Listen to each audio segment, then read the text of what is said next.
¿Qué te parece si tú lees esto y yo leo eso mejor? Este es el universo, cántale una canción, gózate en su presencia, Él es la resurrección. Este es el del universo, cántale una canción, gózate en su presencia, Él es la resurrección.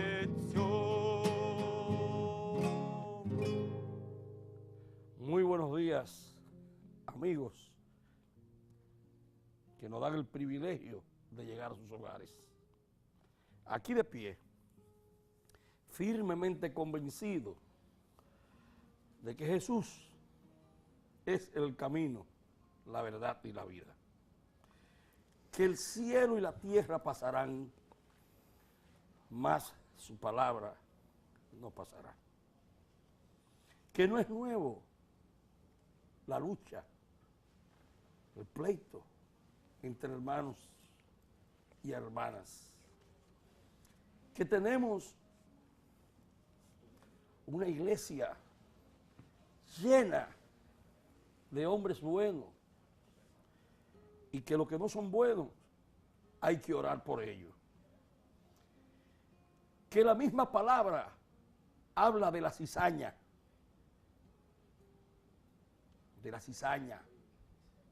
de la envidia, de la intriga. La misma palabra dice que se levantarán hermano contra hermano, naciones contra naciones. Y está aquí cada día viéndose cómo un hijo asesina a su padre por una herencia, cómo un esposo asesina, mata a la mujer por celo y se lleva a los niños. Y la iglesia, que es la familia más grande del universo, no está fuera de eso, con la única diferencia que tenemos un Cristo que se sacrificó por nosotros y un rey que no pide una carroza, sino un humilde burrito. Así comienza nuestro programa en pocos minutos con la lectura del Evangelio en el día de hoy. Proclamación del Santo Evangelio según San Marcos. Cuando se aproximaban a Jerusalén, cerca ya de Betfagé y de Betania, al pie del monte de los Olivos, Jesús envió a 2 de sus discípulos diciéndoles: vayan a ese pueblo que ven enfrente. Apenas entren, encontrarán un burro amarrado que ningún hombre ha montado todavía. Desátenlo y tráiganmelo aquí. Si alguien les pregunta por qué hacen eso, contesten: el Señor lo necesita, pero se lo devolverá cuanto antes. Se fueron y encontraron en la calle al burro amarrado delante de una puerta y lo desataron. Algunos de los que estaban allí les dijeron: ¿por qué sueltan ese burro? Ellos les contestaron lo que les había dicho precisamente el Jesús, y se lo permitieron. Trajeron el burro a Jesús, le pusieron sus capas encima y Jesús montó en él. Muchas personas extendían sus capas a lo largo del camino, mientras otras lo cubrían con ramas cortadas en el campo. Y tanto los que iban delante como los que seguían a Jesús gritaban: Hosanna, bendito el que viene en nombre del Señor. Ahí viene el bendito reino de nuestro Padre David. Hosanna en las alturas. Palabra del Señor. Gloria a ti, ti, Señor Jesús. Bueno, Un evangelio interesante, que hoy nos ayuda a reflexionar. Ustedes se preguntarán en sus hogares, ¿y cómo el sacerdote hoy no leyó la Pasión? Ustedes saben que la Pasión es un texto largo y leerlo aquí pues nos llevaría mucho tiempo. Como los tiempos en la televisión son muy breves y nuestro programa se llama En pocos minutos, ¿qué hemos hecho? He leído el texto del Evangelio que se proclama al iniciar esa procesión que se crea fuera de la iglesia para indicar que Jesús va a caminar y el pueblo le va aclamando como rey. Es el Evangelio que he proclamado. Pero el Evangelio que correspondería hoy sería el Evangelio de Marcos, por estar nosotros en el ciclo B. Normalmente en este tiempo, en este día, Domingo de Ramos o de Pasión, se proclaman los evangelios que tienen la Pasión, es decir, Mateo, Marcos y Lucas. Sin embargo, el Evangelio de Juan se reserva para el Viernes Santo, la distinción que se hace. Entonces, el Mateo, que corresponde a año B, se lee también en el Domingo de Ramos. Marcos, como lo hemos hecho hoy, y Lucas también en el ciclo C. ¿Okay? Es una aclaración que es bueno hacer para que tengamos presente. Este texto entonces del Evangelio que hemos proclamado en este Domingo de Ramos nos quiere centrar sobre algo que es muy importante. Ni el poder de Roma ni las autoridades del templo pudieron soportar y resistir la novedad del mensaje de Jesús. Es una afirmación importante. Ninguno de esos grupos sociales, ni culturales ni políticos, fueron capaces de resistir la novedad que traía Jesús. Su manera de entender y de vivir a Dios en ese momento, de conectar con el pueblo, de comprometerse con el pueblo. No defendía el imperio de Tiberio, por supuesto. Llamaba a todos a buscar el reino de Dios. No le importaba romper la ley del sábado, de las tradiciones religiosas. Solo le preocupaba aliviar el sufrimiento de las gentes enfermas y destruidas de Galilea. Era su gran misión. Y esto no lo pudieron resistir, no lo soportaron. Se identificaba demasiado con las víctimas inocentes que estaba generando el imperio en aquel momento. Podríamos decir, las víctimas que genera hoy el mundo, los estados, los gobiernos, los grupos políticos. Y lo ejecutaron entonces sin piedad en la cruz.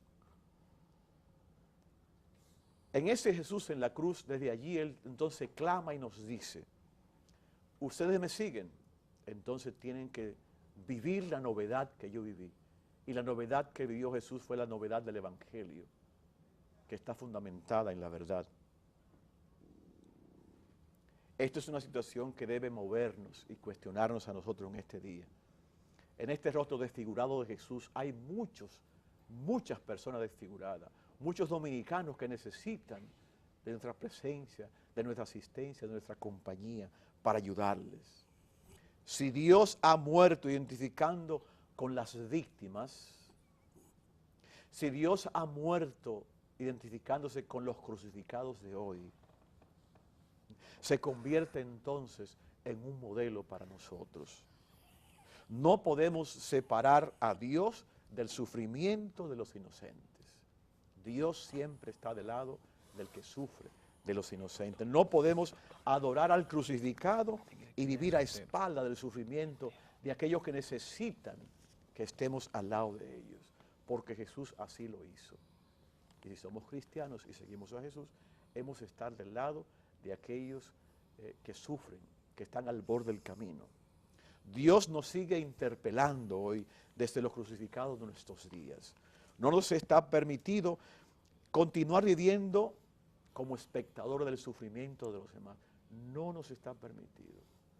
Hay que estar de parte de ellos. Hay que estar en donde están ellos para acompañarlos. Son ellos los crucificados que hoy tenemos. Ojalá que en este domingo de Ramos, de Pasión, sea esa mi gran decisión como cristiano. Voy a estar de parte de aquellos que sufren. Voy a estar a un lado de aquellos que están crucificados por las circunstancias que sean, pero hay que estar del lado de los que sufren, de los que lloran, de los que necesitan un aliento, un soporte emocional, un soporte espiritual, para que puedan seguir viviendo y haciéndolo como lo hizo Jesús, con mucho orgullo, con mucha valentía, pero siempre obediente al Padre. Que así sea. Bueno, la verdad que analizando el Evangelio de hoy, el burro, ¿verdad? El burrico. ¿Ustedes saben lo que se imagina montar un burro que nadie lo ha montado nunca? Bueno, hay que estar bien agarrado, ¿eh? ¿Qué sabe de eso? No. Ese burro que no ha montado nadie nunca y que es capaz de irse por una pared y llevarse todo eso, somos los cristianos. Eso somos los cristianos. Está la palabra y no le hacemos caso. Somos burros. No queremos penetrar en su corazón. Y por eso la oposición de ellos. Ustedes lo van a desamarrar. Ustedes lo van a desamarrar. Y le dan cumplimiento al mandato de Jesús. Entonces Jesús, Rey del universo, en vez de entrar en una aclamación que cuántos caballos le pudo buscar hasta José de Arimatea, cuántas cosas, entra en ese burro domado. En ese burro que dice un burrico de manera tierna.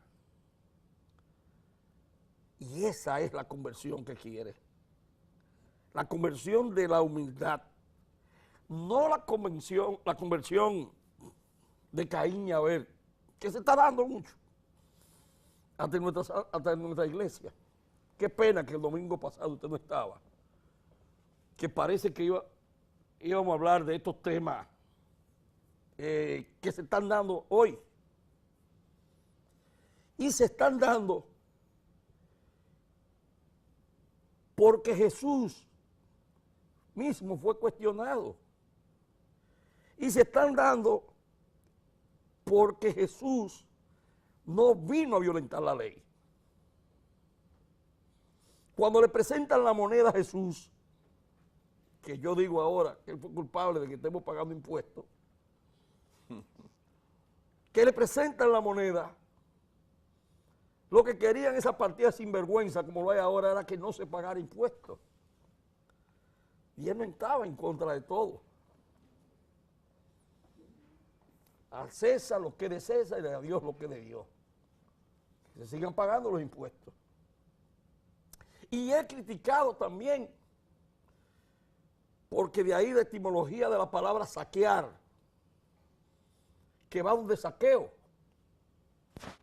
y le toca el corazón a Saqueo. Ser un burro también, desenfrenado como lo tenemos hoy, con el dinero, con la codicia, con la envidia, con la intriga. Ese coger el dinero de los demás, el dinero del pueblo, eso era Saqueo. Y ese burrico, Jesús lo monta ahí y le da la conversión. Pero lo de la traición, lo de la envidia, no es nuevo. Yo quiero que usted me permita que nuestro Junior, por unos días, se lea. Señor Ray. Sí, Junior todavía. Sí, sí. Él va a ser el señor Ray. Sí, sí. Ray, lea lo que trae la página 27 del periódico El Nacional. Préstele atención a eso. Comienza desde un principio. Judas Iscariote, el sobornado. Judas aceptó gustoso unirse a Jesús cuando lo oyó predicar y hasta las molestias que causaba su retórica a los romanos, que tenían ocupado Israel.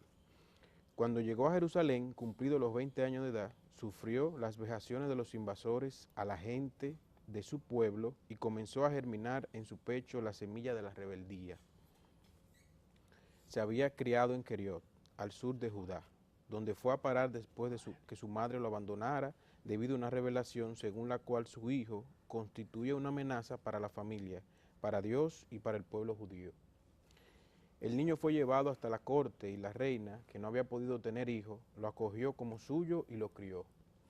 En su etapa de adulto se marchó y fue a parar a Jerusalén, donde intentó integrarse a la vida social y laboral. Y tuvo buen comienzo, pero sufrió algunos reveses por sus ambiciones y algunos comportamientos negativos. Pero un soplo de bienaventuranza lo puso en la intención de redimirse por eso y aceptó a seguir a Jesús. Jesús había llamado a Pedro y a Andrés mientras pescaban, luego instó a Juan y a Santiago, los hijos de Zebedeo, a seguirlo.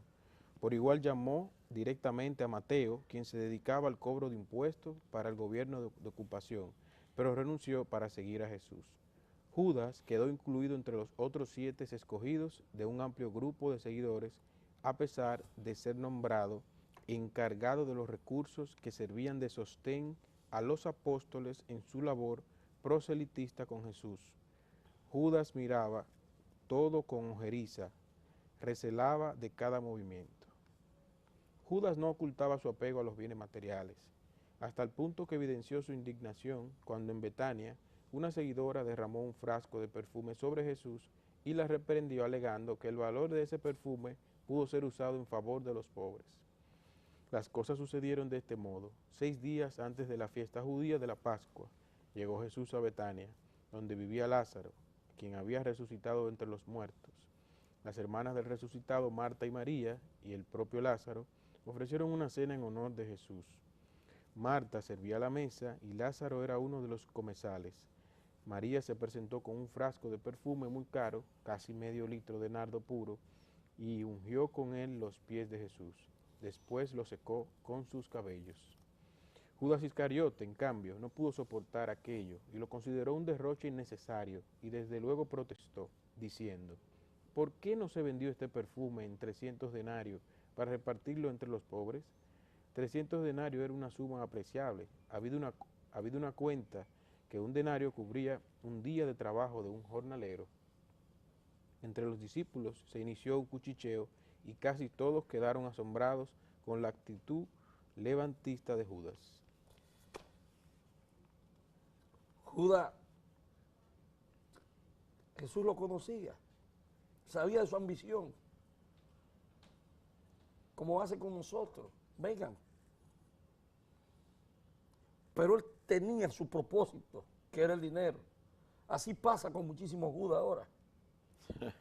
Judas que son funcionarios, que no se aguantan, que no se resisten.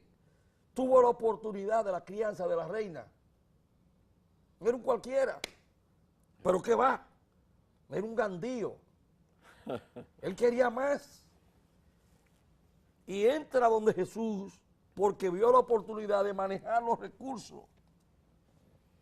Y como estaba escrito, Jesús lo trata bien. Jesús lo trata bien. Porque Jesús lo que quería era la conversión verdadera de él. Pero Jesús lo conocía.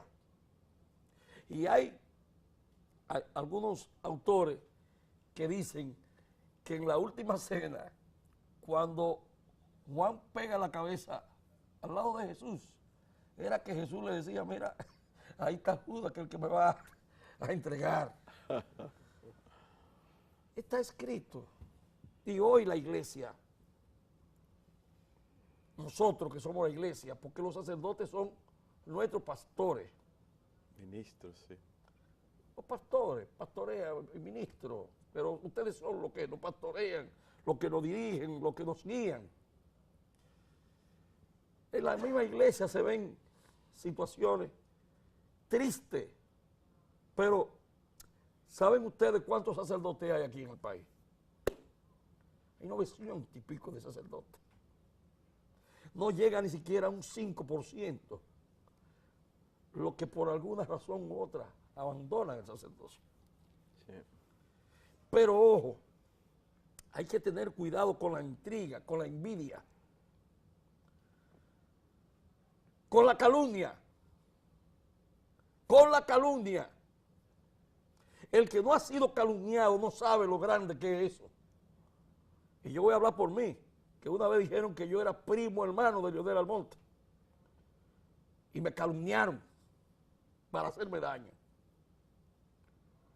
Lo único que eso lo hacen gentes que lo callan y conviven con ese daño que ellos entienden. Porque no son calumniadores, son perversos.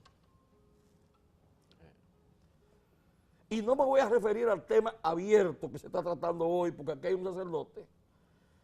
Pero en mi condición de abogado de la red de abogados católicos, en su momento, voy a fijar la posición porque conozco todo y cuánto se está cocinando y se está cociendo. No en contra de Rogelio.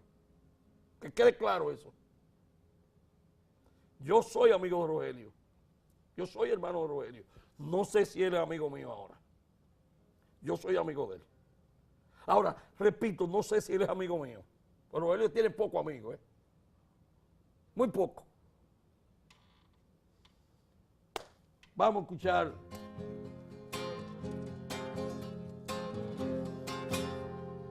Vengo del sur y del norte, del este y oeste y de todo lugar. Camino y vida recorro, llevando socorro, queriendo ayudar. Mensaje de paz es mi canto, yo cruzo montañas y voy hasta el fin. No me satisface, lo que busco es la paz, lo que quiero es vivir. Y al pecho llevo una cruz y en mi corazón lo que dice es Jesús. Al pecho llevo una cruz y en mi corazón lo que dice es Jesús. Yo sé que no tengo la edad ni la madurez de quien ya vivió, mas sé que es de mi propiedad buscar la verdad y gritar con mi voz. El mundo va herido y cansado de un negro pasado de guerra sin fin, que hoy teme a la bomba que hizo, la fe que deshizo y espera por mí. Al pecho llevo una cruz y en mi corazón lo que dice es Jesús. Al pecho llevo una cruz y en mi corazón lo que dice es Jesús.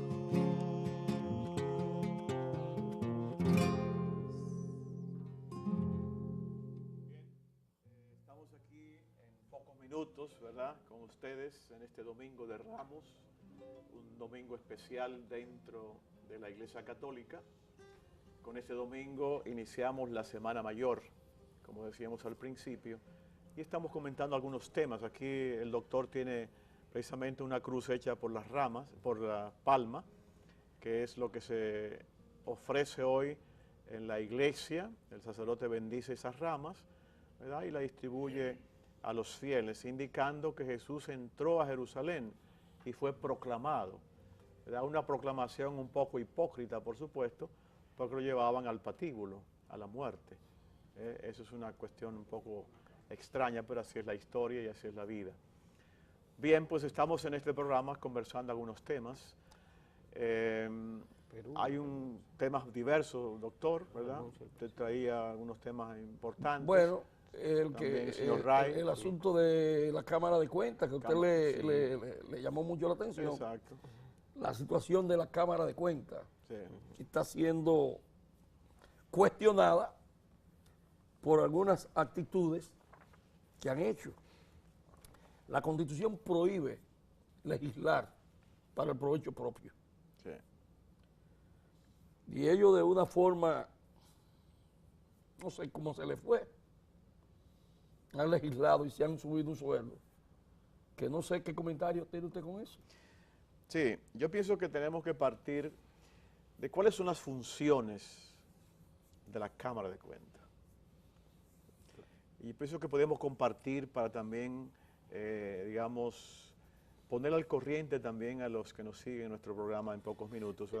Principales funciones para entonces entender esta situación que se ha suscitado al interno de ella y que ha generado escándalo, yo pienso. Estos son los minutos de Monseñor, Exacto. que gracias al Banco Popular, a tu lado siempre, Sí, lo tenemos hoy. por supuesto. O sea que en los minutos de Monseñor, del Banco Popular, a tu lado siempre, es que estamos tratando el tema. Este de tema la Cámara. importante, sí.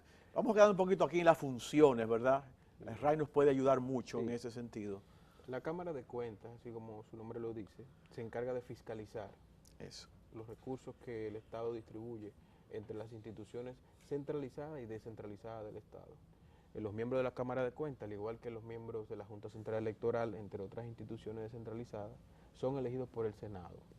Este tema de que ellos, a través de una resolución del pleno anterior, eso es importante No, eso es lo que ellos quieren justificar.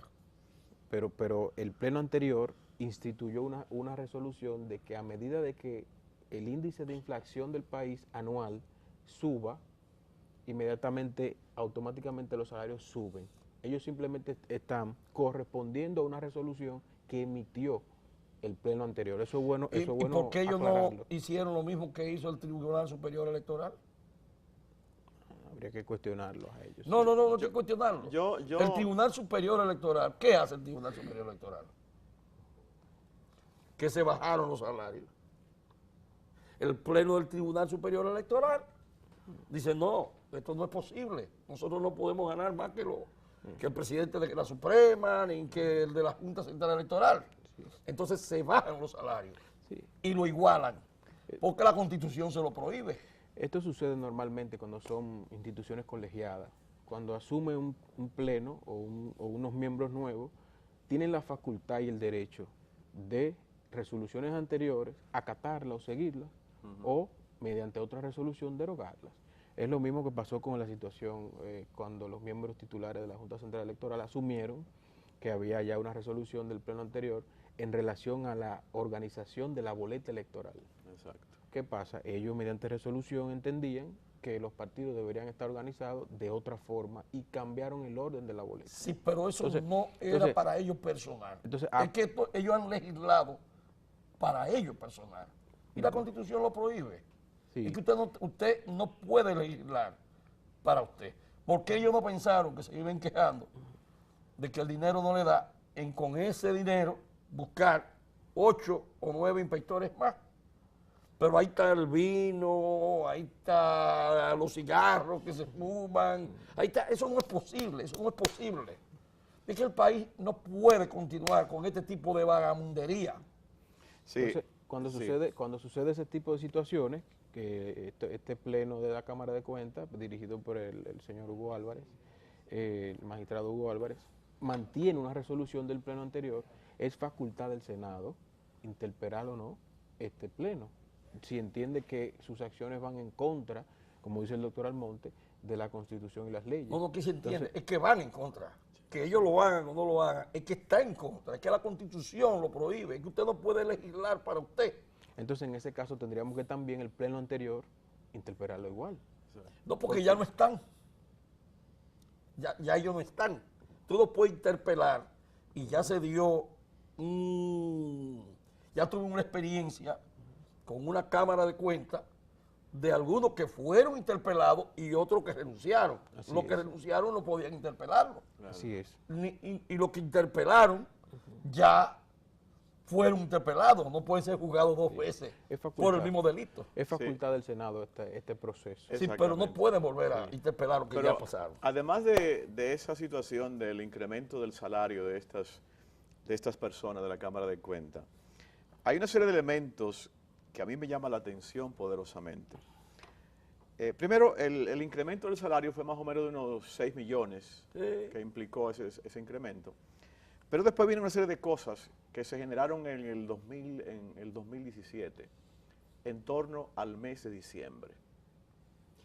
Específicamente en relación con el aguinaldo y con el árbol de Navidad.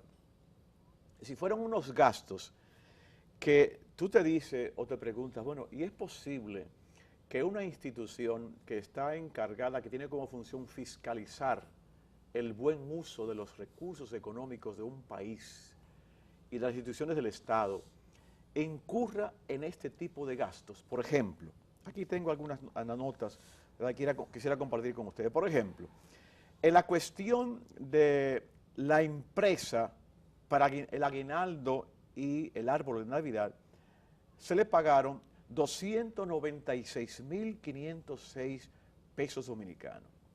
Otra compañía también fue contratada para los mismos fines, que le hicieron un cheque entonces de 116.000 pesos por esos fines, por ese objetivo. Entonces, proseguimos un poquito. Contrataron también un grupo musical que se encargó entonces de amenizar la fiesta, y eso implicó entonces unos 388.983 pesos dominicanos.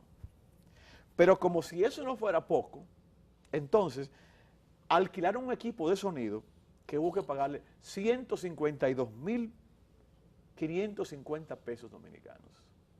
Eso fue solamente en las Navidades del 2017. Yo pienso que son cosas que no se corresponden.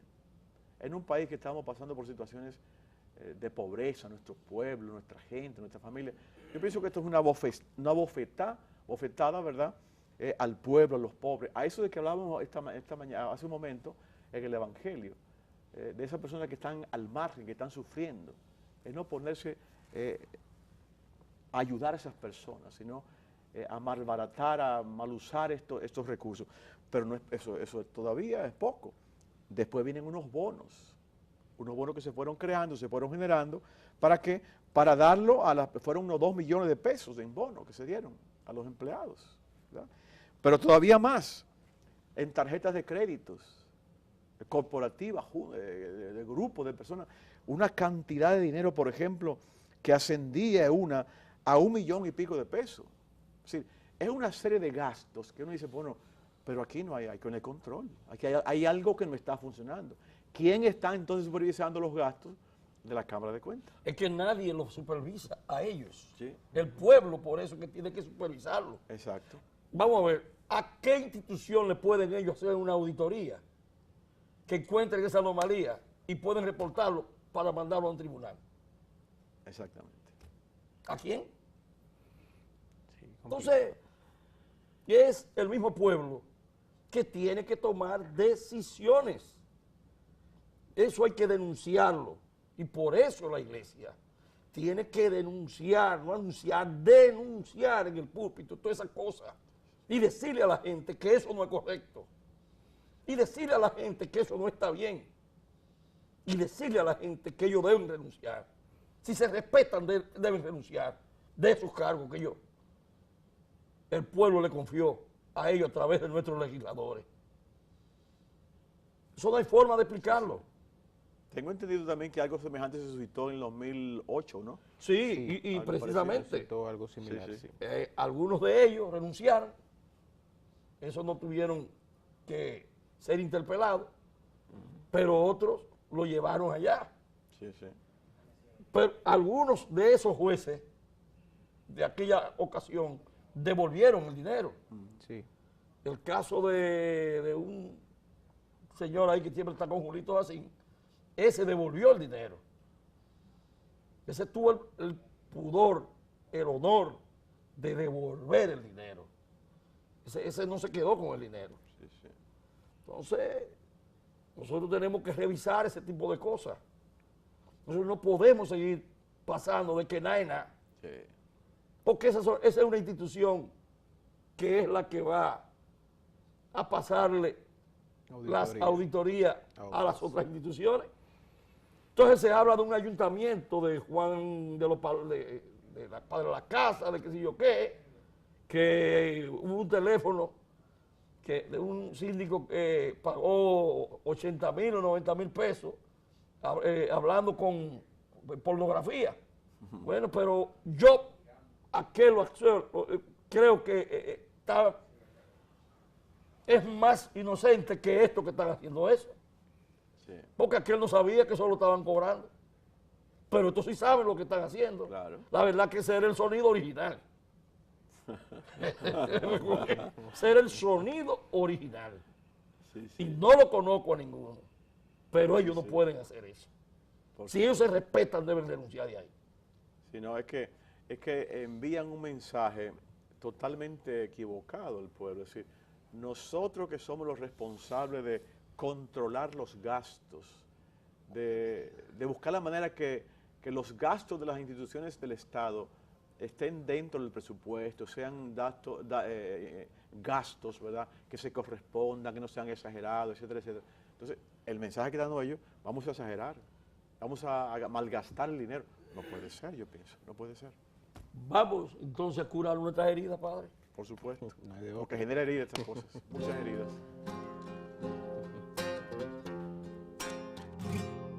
Son mis errores, son mis fracasos, son los recuerdos que yo llevo en mi interior. Ese sentirme menos o más que el otro, es no aceptarme así como soy. Sana mi herida, Jesús, sana mi herida. Ya no puedo más, Señor, con mi dolor. Sé que tú puedes sanar mi herida. Entre tus manos, Jesús, yo estoy. Sana mi herida, Jesús, sana mi herida. Que ya no puedo más, Señor, con mi dolor. Sé que tú puedes sanar mi herida. Entre tus manos, Jesús, yo estoy. Vengo a contarte de mis errores. Vengo a contarte esta vida en mi interior. Por ese sentirme menos o más que el otro. Por no aceptarme así como soy.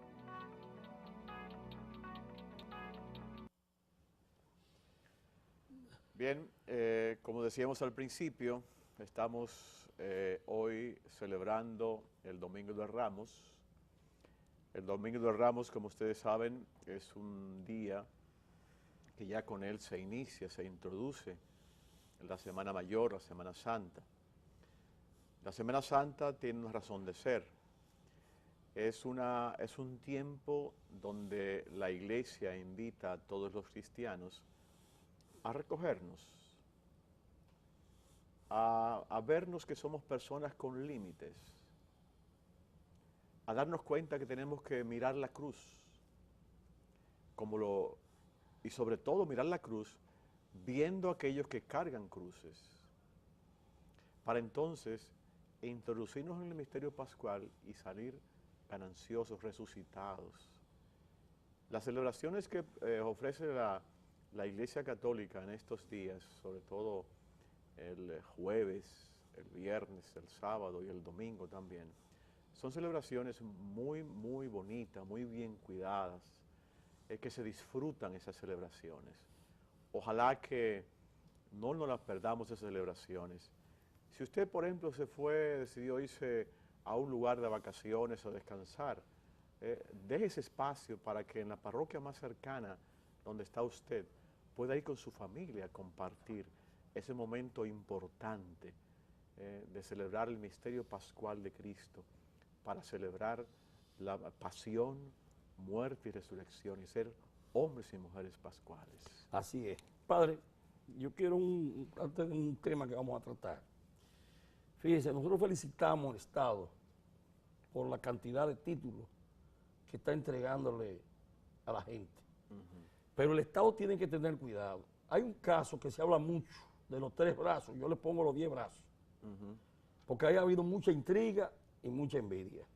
En los 3 brazos hay 894 bancas de apuestas. Madre mía. Hay 500 y pico de colmadones. Pero hay gente que lo que tiene es un pedacito de menos de 20 metros. Yo entiendo que el Estado a esa gente se lo puede regalar. Pero hay gente que tiene edificios de 4 y de 5 plantas. Y hay una empresa que hizo un trabajo llamada, ¿cómo se llama? Titulate. Esa empresa, el Estado lo que tiene que hacer es desafichar a esa gente, pagarle el dinero que ellos invirtieron y Dios lo libre, pagarle a esa gente, porque entonces todo lo que se vendió aquí, ahí donde estaba transportación, eso lo vendió el Estado. Ahí donde estaban las escuelas vocacionales, eso lo vendió el Estado. Entonces se habla de la venta de un barrio, pero ¿a quién se le mete en la cabeza que pueden desalojar a un barrio? Pero señor, páguenle a esa gente su cuarto, quédense ustedes con los títulos y véndanle a que hay que venderle y a que hay que regalarle. El presidente Medina en la obra social, que se lo regale. Vamos a tocar el tema de Perú. Perú, la renuncia del presidente Pedro Pablo Kuczynski fue uno de los escándalos internacionales de esta semana, bastante interesante. Aquí yo puedo analizar que el presidente y su partido hicieron una jugada con la oposición que para nada le convino ni a él ni al país. ¿Por qué? Fíjense cuando empiezan los problemas de Odebrecht en toda Latinoamérica. Perú es uno de los países que tiene más situaciones dolosas con relación a Odebrecht. Él destituye a su ministro de Transporte y lo manda como embajador en Canadá. Hace un sinnúmero de cosas y hace un video diciendo que la corrupción no pasará en su país. Que es el vice de él, ¿no? Gobierno. Exactamente. El presidente Solo copió de Balaguer. que ahora asume como Lo mandaba presidente. afuera. Hizo un acuerdo con la señora Keiko Fujimori, que es la hija del expresidente Fujimori, que fue indultado, hizo un acuerdo con ella diciendo, mira, en el Congreso nosotros te vamos a apoyar como oposición para que no te destituyan. Indultamos a mi papá. Claro. Entonces él acepta el acuerdo con la oposición, indulta a su padre, entiende que se casa con la gloria y ya va a seguir como presidente y el tema de Odebrecht va a enterrarse. Sin embargo, es la misma oposición que lleva y filtra unos videos de él comprando, de personas de su partido, comprando votos para que no lo destituyan en el Congreso. Entonces, evidentemente que él hizo una jugada política con la oposición y unos acuerdos, que fue la misma oposición quien prácticamente lo destituyó como presidente. Pero ahí se da un caso también, que el hermano de la Fujimori, Kenji, se mete en pleito con ella. Sí. Y unos votos que lo favorecían a él, porque entonces ahora ese tiene también ambiciones presidenciales.